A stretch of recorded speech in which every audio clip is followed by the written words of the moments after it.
Yeah. Well, somebody was either they hating on my headphones or I'm just being crazy slow.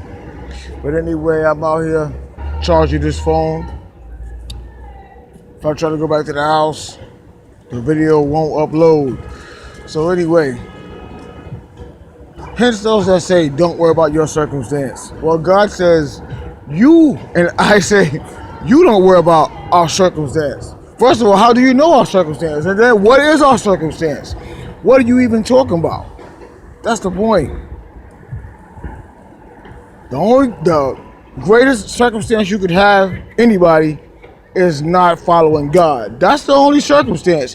If you haven't taken up your cross, that's the biggest circumstance you need to worry about. And that's the only one God would tell you about. And once more and again, ask those individuals, where did you hear about my circumstances? Did I tell you them? Did he tell you them? Or did she tell you them? Quit the bitch talk, you guys that are talking nonsense. And some of you women that are what you are what you are. But believe you me, the only circumstance that you could have is not following Christ. Your whereabouts and where you live and where you don't live, and if you this and if you that, is not a circumstance. That's life. And in life, you either win or lose. John the Baptist being in the wilderness didn't have a circumstance. He was there. Nobody tried to talk him how to be in there because he was there.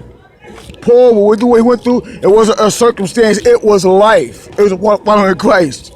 So those that were rich were rich. It wasn't a circumstance. They were fortunate enough to be rich. And those who were poor. It wasn't a circumstance. It was life. So no, God never had false prophetess or false prophets or false pastors or false preachers or false Christ worshipers telling people not to do this and not to do that. God is telling them to start worrying about and worry about their own walk if they have one. That's all you need to worry about. And that's real. So let's be real and stop being fake. That's the point. Peace to the real. And love all your circumstances. And if it's a promise made from God, well then the promise is going to come. And if God didn't make you the promise, then the promise just won't come because God never made it into you. Peace. Love you, my real brothers and sisters. Amen.